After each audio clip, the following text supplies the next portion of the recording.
so early to cheer. I haven't even said what we're doing here. True. Welcome to death! Here we go! Finally! Finally! Hey, so I'm Johnny, and apparently this is behind the scenes. So it wasn't the title that I sent them, but that's what we're going with. So we're going to be doing behind the scenes stuff today. And so if you have any questions that kind of regard behind the scenes stuff, then I will answer them. Otherwise, I will ignore you. And then I've got some things I could show you as well. But if you don't know who I am, somebody dragged you in here. I'm Johnny Yong Bosch, and I got my start as Adam on Power Rangers. I was Black Ranger, and then green a couple times, and then back to black. Yeah, they like selling toys there. And then eventually I got into voiceover. I was Ichigo in Bleach. I was Alushi Kogias, Kaneda and Akira, Vash and Stampede. Nero from Don't Make Cry. This is Chibi Nero, so. Yeah. Let's see. Where'd these people come from? Soul Sorry, Society. I shouldn't have started. Were you guys in the wrong room? Possible. Wow. Does anybody know where the fountain is? It's right out. It's straight out. Yeah, it's just. Doors? Which fountain? I'm telling. There's the fountain where Just walking left. my Pokemon team. I need to go put a Pokemon in the gym there. And, it's gonna be too late by the time this is over. All eight of them. Yeah? Oh, anybody Team Instinct? All right, it's like 6 of you. Come on, I picked the coolest looking guy. I was like, there's a dude that looks kind of cool. I'm gonna pick him. Instinct. See? That's how it goes. I know, there's like everybody's everything else. All right. So that's everyone? Maybe. Where were you guys? In line. They just didn't let you guys in? Gotta make sure there's enough Cool, seats. thank you. Well, it's kind of weird. You guys came walking in and I was already talking, huh? Oh, let's do this. Please give a warm welcome to Johnny Yong Bosch! How's it going? Welcome to Behind the Scenes. I didn't title it that, but that's what we're doing. You guys already heard that one, so. But anyways, yeah, we're going to talk about some behind-the-scenes stuff, I guess. If you were late, the reason why I'm saying that is because I titled it something else, but that's what it was titled when I got here, so I guess I'm doing behind the scenes. Does anybody have any questions to start off? Nobody has any questions? Yes? Once you were casted, what was your favorite, what was the role that you were most excited to play after being casted? What was the role I was most excited to play after being casted? It's kind of a crazy sounding question. Wouldn't that just be the most exciting role? Yeah. So let's see, the most exciting role that I was excited about playing after being casted. Actually, a lot of them. I don't know if there's one. Nero from Devil May Cry 4 was one. Yes! Ichigo and Bleach. Yeah. Let's see, Kaneda and Akira for me was really cool. You guys are the older ones. Let's see, Wolf's Rain. Have you guys seen Wolf's Rain? Yeah. Man, that's such a good show. Let's see, Triad. Yeah! That was my first anime. So it was super scary too going into that. I'll just talk about that a little bit. Going to work on that was tricky because I hadn't done voiceover before. The first thing I ever did was Power Rangers. So the only dubbing we did was when we're the helmet heads, you know, and they're like, right, okay, let's do it, you know? So that was fairly easy. I didn't have to do much lip flap matching or anything like that. But then going in and doing Vash and Triad, there's all sorts of flappage that you got to cover. So that was the first time I've ever done it. So it's tricky at first. But what a great character to play. He's wild and goofy. Again, the other cool thing was that in Power Rangers, I called myself the background ranger. You know. If you go to any other convention and there's every other ranger, you'll see what I'm talking about. Like, you got Tommy. If there's like a brochure, it's always like Tommy in the front. If Amy Jo's going to it, you'll have her face. You know? And then if there's me at all, they won't show up. They might show like an Ichigo or something. Most times it'd just be a Black Ranger helmet. Like on the show, I was always in the back like this, just waiting. You know, Tommy's over here, right sword. Okay, we're gonna do it. And I'm like this. Right. That's all I did on the show. And so working on Trigun was really cool because I got to talk. Finally. And he was like the lead character, so it was super cool and fun. And really just goofy and wild, but had like this really good deep story as well. Just a great story. You know, Power Rangers was, you know. It's Power Rangers. Power Rangers, right? Yeah. It's like, oh no, there's a giant pachinko machine. What are we gonna do? Let's go fight some putties first. Oh no, he's giant now. What are we gonna, I got an idea. Let's get in our giant robots. And start fighting them separately first, and then come together when things are working, and then try it that way. Oh, it's still not working. Use the sword. That did it. Right, good job, guys. Way to go, woohoo! The funny thing about Power Rangers, though, is like every time we got to that part, you know, like you see the fight in the end with when they're giants and stuff, and the city is being destroyed. You know? And at the end of the show, it's always like, yay, we did it! All right. You know? It never shows like the people like, ah! The burning, the people like jumping out of buildings like, ah! I'm dead. They don't have health insurance. They don't show that stuff. They should have done that on that Dark Power Rangers, like that fan film they did. They should have showed that stuff.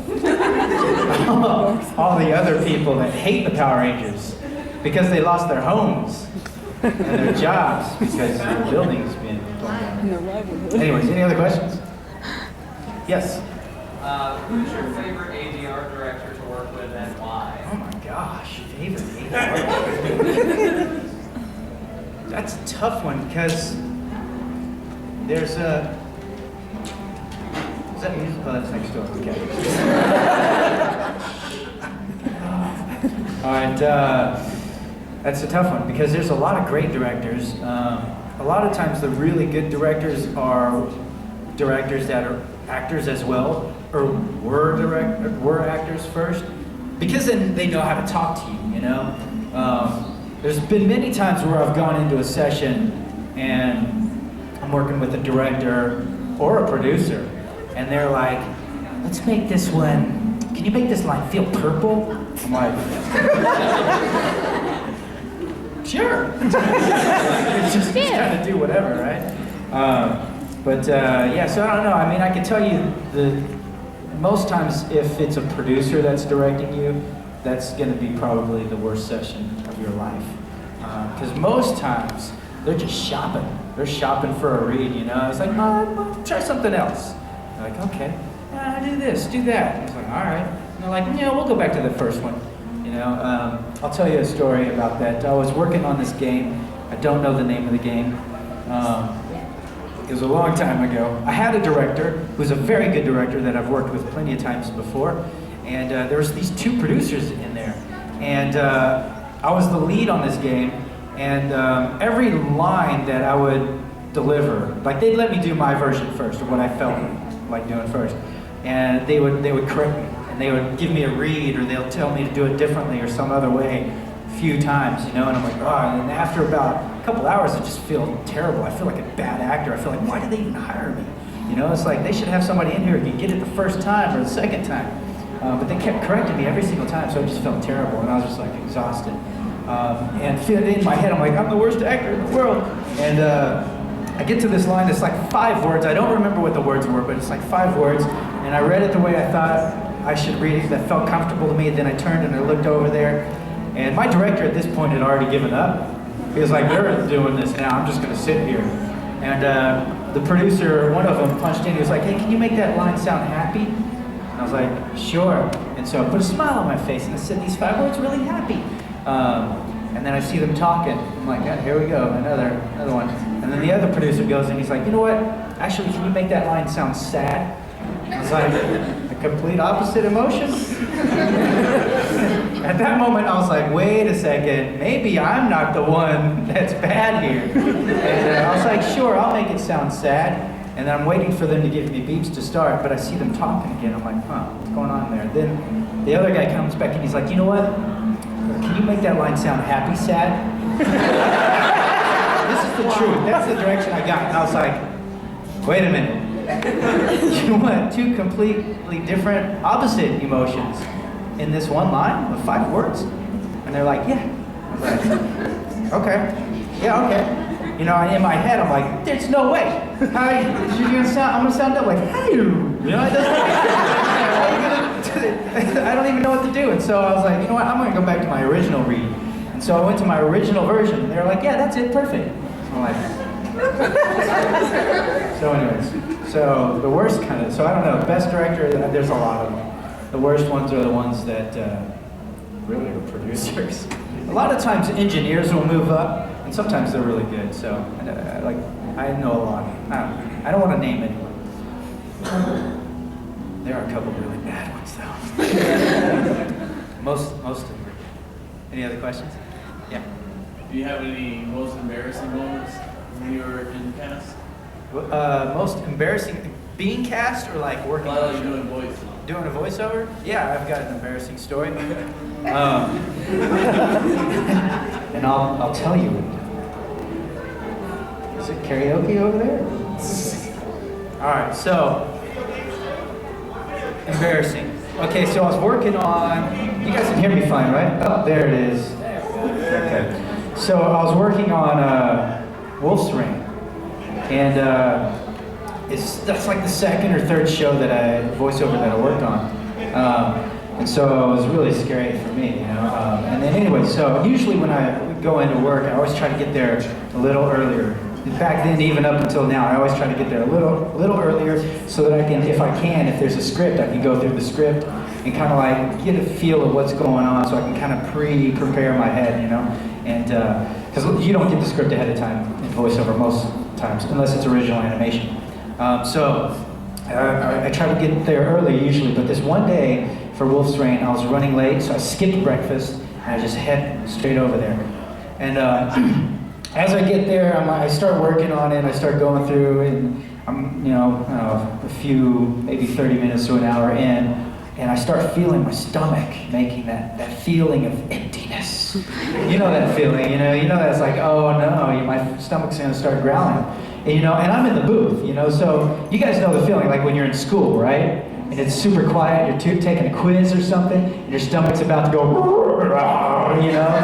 And so you're like, you grab some paper, you start shuffling things, and you start hitting your belly, kicking things, trying to make some noise, right? To distract it, like, please, you know, gurgle or whatever, as I kick or something, right? I can't do that in the booth, I look like a crazy person. So I'm like standing there, I'm like, what am I gonna do? And I have this water, right? So I'm like, oh, okay. So I take this water and I chug it real quick.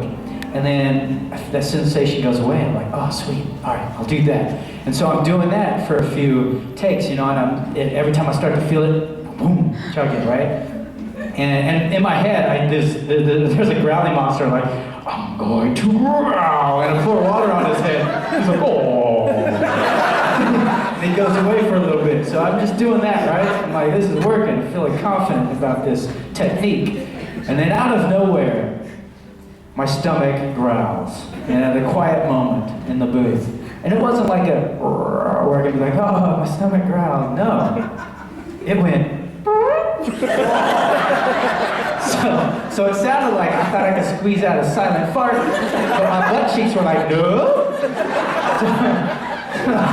You know, so I was like, and I was like, oh my gosh, why did it make that sound?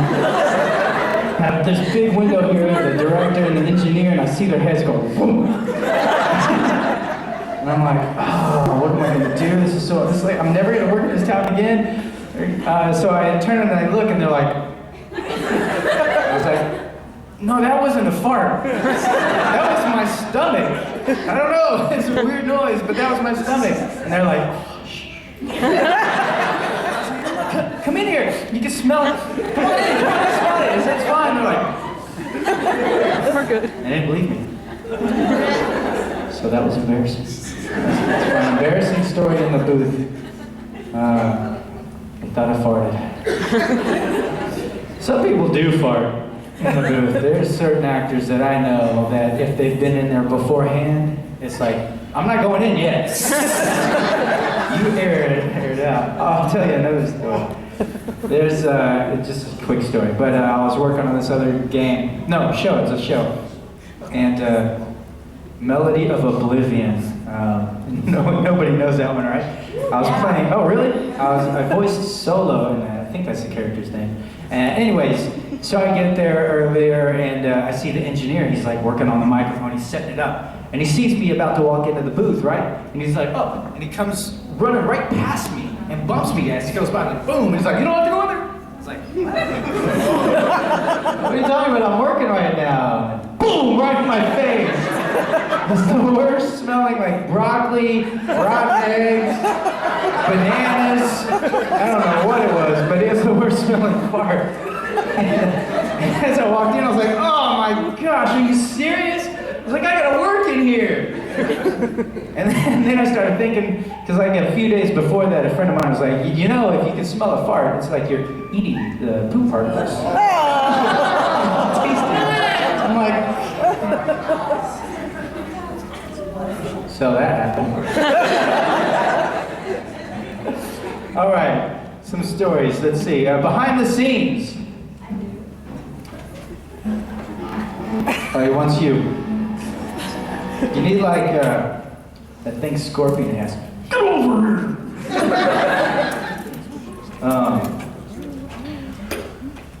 What was I gonna say? Story. Must have been a lot. Story.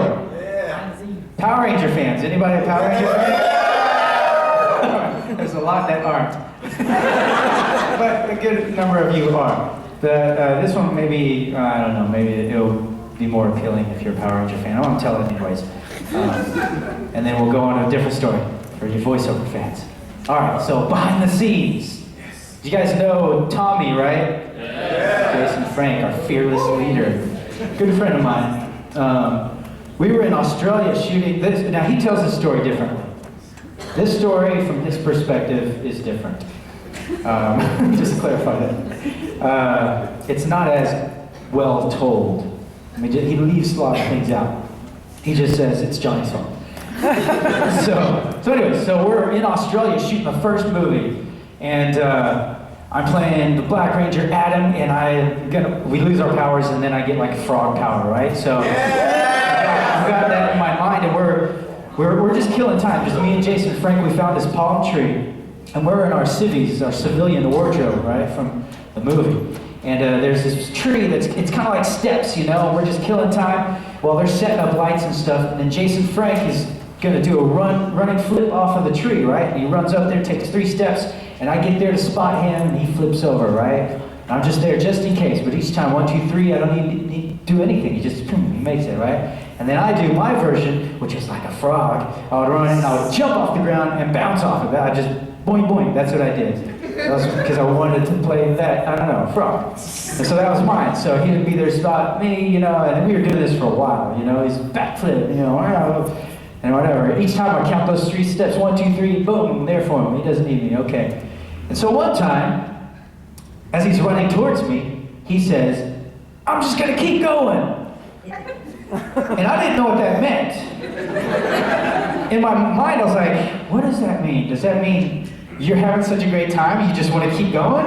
Well, I don't know. And so I just do what, I was like, yeah, okay. And then he's like running, he's like, 1, 2, 3 steps. And I go, 4, 5, 5.5. And I'm like, oh, that's what he meant. But now he's coming down head first towards me.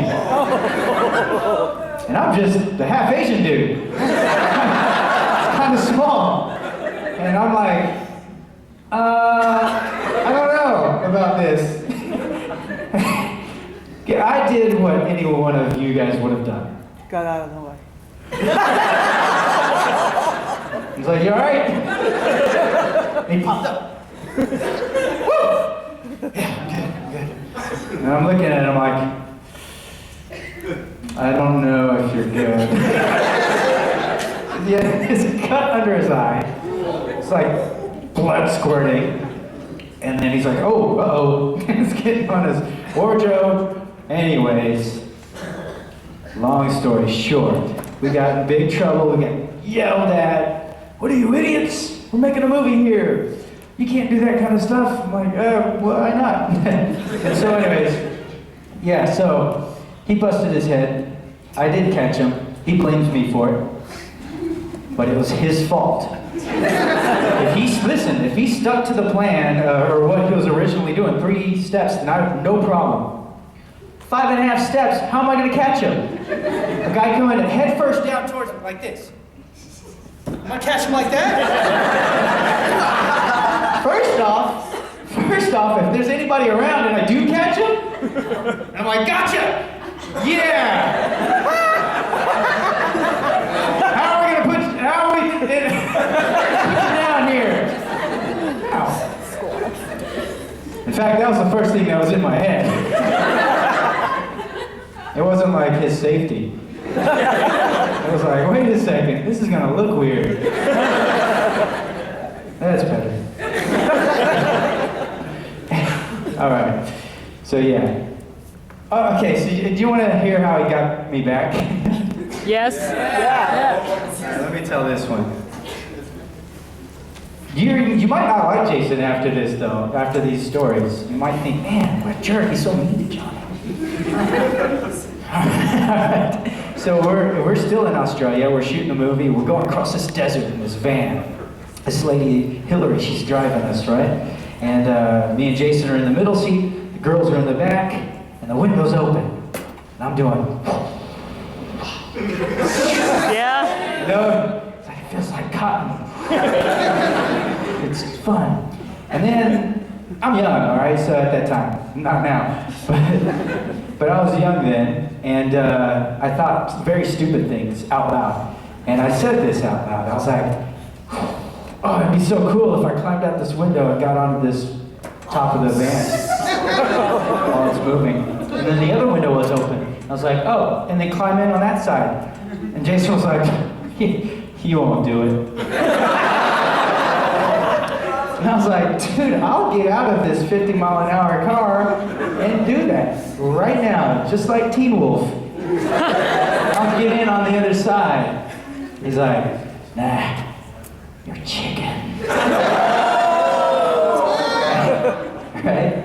And this was back when that was like a bad thing to say to somebody.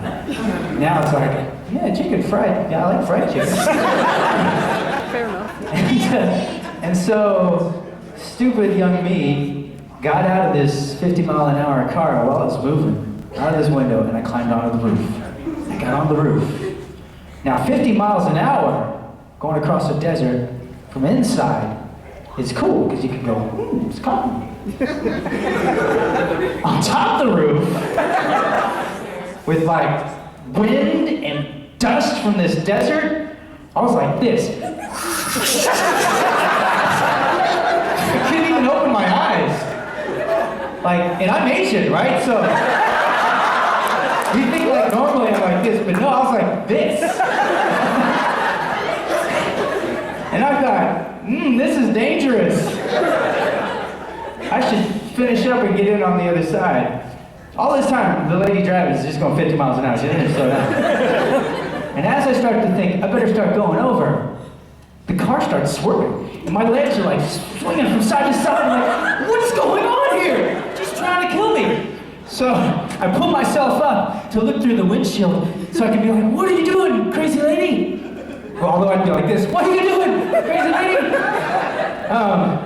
And as I get up there, I can see that she's like this, like afraid because Jason Frank has reached past her and is pulling at the wheel. Trying to throw me from this 50-mile-an-hour car. She's not even slowing down though, so it's her fault too. She's just like, so I'm like, oh my gosh, I better get in. So I pull over to get in on this side, and there he is. Oh, look at that!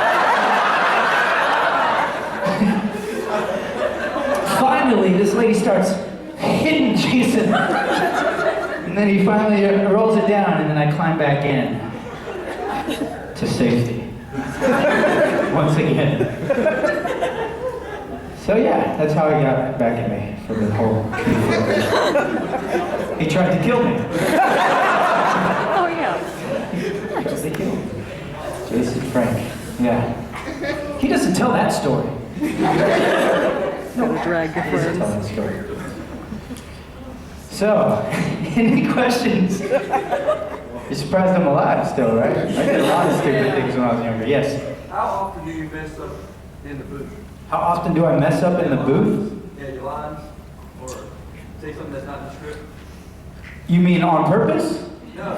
Oh, on accident. Like, I mean, it depends, you know. I would say, I don't know, actually, not a whole lot, but there are sometimes, depending on the character, like if the character, okay, first off, if it's an anime, and the character has a lot of like Japanese names to say, then that gets a little tough. You know, especially if they didn't tell you what the names were ahead of time, and then you've already like kind of gone through it one way, and then you're like, oh wait, that's not how you pronounce it. Okay, but it happens, you know. Yeah, it happens. I don't know. It doesn't happen that often, but it certainly happens every session. There's a line mess up, I'm sure, you know. Yeah, and then there's other times where we're like, oh, this is a perfect. Like the image or whatever's happening, and the lip flaps are perfect for a blooper, and so you just come up with something that seems fitting. Some people do that more than others, like Crispin or Steve Bloom. They do that more than others, and they're really good at it. Anyways, any other questions? Yes.